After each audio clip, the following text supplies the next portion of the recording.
बिस्मिल्लाहिर्रहमानिर्रहीम। अस्सलाम वालेकुम। मैं हूं सैयद शहरियार अली नकवी और आप लोग देख रहे हैं नकवी रिपोर्ट्स। गुल प्लाज़ा का वाक़या कोई पहला वाक़या नहीं है।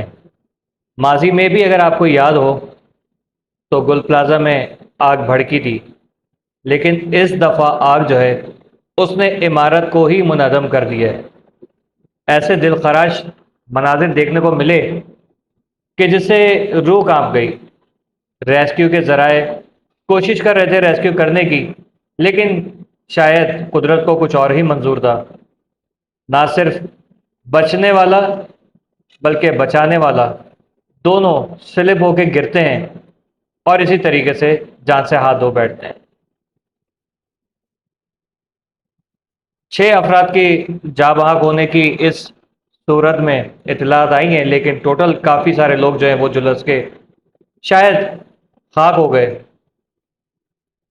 1200 दुकानें और उसमें एग्जिट का रास्ता कोई नहीं। ये एक अचंभे की बात नहीं है, ये सारी बात है कि बिल्डिंग बनाने वाले बिल्डिंग तो बना देते हैं, लेकिन इमरजेंसी एग्जिट का कोई तौर तरीका नज़र नहीं आता। यही वजह है कि कराची में कोई ना कोई ऐसे हादसा होते रहते हैं। सानेहा बल्दिया हम लोगों की आंखों के सामने है। अभी उसको नहीं भूले थे कि मुतवातर 2025 के अख्ताम से चंद माह पहले स्टार्ट हो गई दोबारा से आतिशज़दगी के मामला। फैक्ट्रियों में आग लगना, गोदामों में आग लगना और अब गुल प्लाज़ा। ये कोई छोटी बात नहीं है।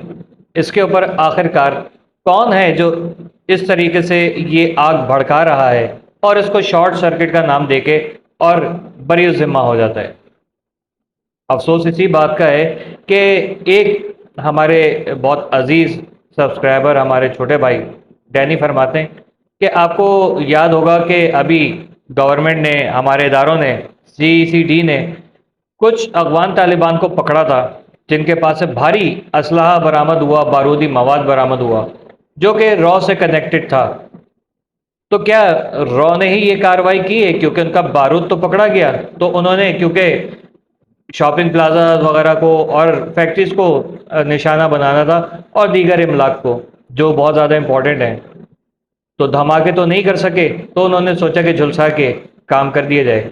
हो सकता है, कुछ भी पॉसिबल है, लेकिन मसला सारा ये है कि हमारे जो फायर ब्रिगेड के अमला है ना, उनके पास प्रॉपर इक्विपमेंट है, ना ही प्रॉपर ट्रेनिंग्स हैं कि वो किसी तरीके से इस आग को काबू पा सकें, अंदर जा सकें और अंदर जाके जो है वो मेन जो पॉइंट है जहां पर आग भड़क रही है उसको रोकें।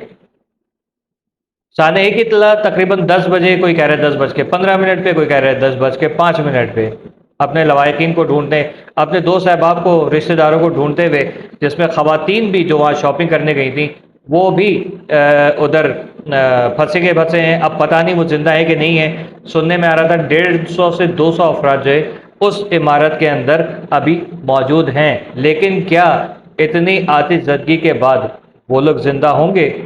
कई लोग दम घुटने से मर गए और कुछ लोग तो ये बता रहे हैं कि बेसमेंट में जो है वो सीने तक जो है वो पानी जमा हो गया है। लेकिन क्योंकि अब बिल्डिंग गिर चुकी है काफ़ी हद तक, तो क्या वो लोग निकल पाएंगे? कुछ लोग ये भी कह रहे हैं कि इधर की एक शॉप थी जहाँ पर ये परफ्यूम्स वगैरह बनाने के काम होते हैं, तो उधर उसमें धमाका हुआ और जाहिर है कि उसके अंदर ऐसे केमिकल्स होते हैं जो कि आग को बहुत आसानी से पकड़ लेते हैं। तो उस केमिकल में मुतवातिर धमाकों की आवाज़ें सुनने में एक एनी शाहिद ने बताया कि आई, तो हो सकता है कि उसी की वजह से हुआ हो। लेकिन ये कोई ऐसी बात नहीं है कि जिस पे यकीन किया जा सके। शॉर्ट सर्किट का मामला तो लगता है, लेकिन ऐसे कैसे शॉर्ट सर्किट हो गया कि देखते ही देखते पूरी दुकानें जो है वो जल गई? क्योंकि शॉर्ट सर्किट होता तो अंदर दुकानों में यकीनन लोगों को पता चलता कि ये कुछ मामला हुआ है। देखते ही देखते इतनी आग भड़क जाना, प्यारों को ढूंढती हुई और अपने कारोबार को, अपनी ज़िंदगी की जमा पूंजी को, यानी अरबों रुपए मालियत का सामान एक दिन के अंदर, चंद घंटों के अंदर जल के खाकसर हो जाना, ये कोई मामूली बात नहीं है।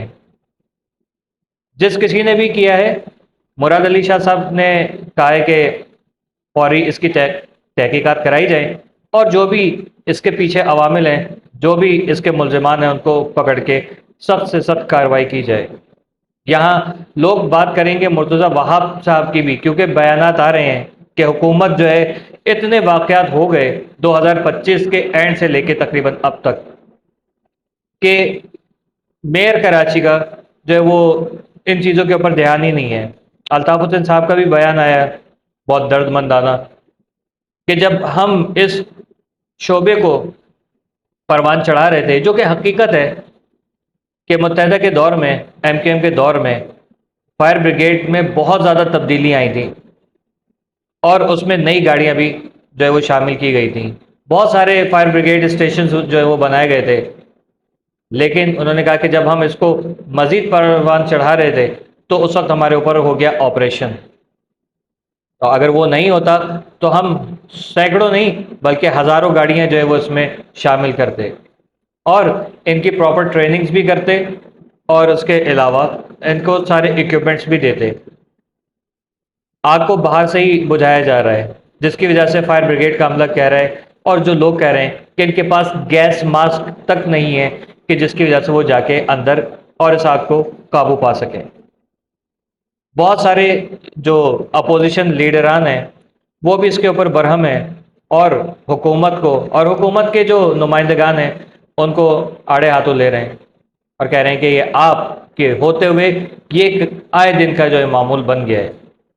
گل پلازا کے بعد اب آگے کس کی باری ہے، یہ بھی ایک سوالی نشان اب بن گیا ہے، کیونکہ خالی یہی نہیں جو آپ کا سندھ بلڈنگ کنٹرول اتھارٹی ہے اس کی جانب سے آپ پتھاریں ہٹانا، دکانوں کو توڑنا، یہ سب چیزیں تو دیکھ رہے ہیں، لیکن جو بلڈنگ جو ہیں ان کی باقاعدہ یہ نہیں ہوتا کہ آپ نے دیکھ لیا کہ صرف باہر سے ہی سارے مینٹیننس ہوئی بھی ہے، اندر سے ان کے الیکٹریسٹی وغیرہ ان سب چیزوں کے اوپر بھی دھیان کرنا پڑتا ہے۔ فائر ایکسٹنگوشر کہیں بھی نظر نہیں آئے، کیا اتنا مشہور اور معروف گل پلازا وہاں پر یہ فائر جو ایکسٹنگوشر ہوتے ہیں یہ وہاں موجود نہیں تھے؟ جبکہ آج کل کا تو یہ ایک طور طریقہ ہے کہ جو بھی نئی بلڈنگ بنتی ہے وہاں پر تقریباً ہر فلور پہ یا ہر دوسرے فلور کے اوپر یہ چیز اویلیبل ہوتی ہے۔ جو گئے وہ تو واپس نہیں آ سکتے، لیکن جو پھنسے ہوئے ہیں کیا وہ زندہ ہیں؟ سب کی یہی دعا ہوگی اور میری بھی یہی دعا ہے۔ جو لوگوں کے ہم سن رہے ہیں کہ 150-200 افراد جو ہے وہ بیسمنٹ میں ہیں، اللہ کرے وہ زندہ ہوں، حیات ہوں، اور جن کا مال گیا ہے اللہ تعالیٰ ان کو دوبارہ سے اپنے پیروں پہ کھڑا کرے۔ اور دیکھتے ہیں اب حکومت وقت اور اپوزیشن اور جتنے بھی انسانیت کی ہمدردی کا جذبہ رکھنے والے یا اعلان کرنے والے جو ادارے ہیں، این جی اوز ہیں، وہ اس میں بڑھ چڑھ کے آگے حصہ لیں گے یا خاموش تماشائی بن کے یا اپنا نام چمکانے کے لیے آگے آئیں گے اور کچھ اعلان کر کے ویڈیو بنا کے اور واپس چلے جائیں گے۔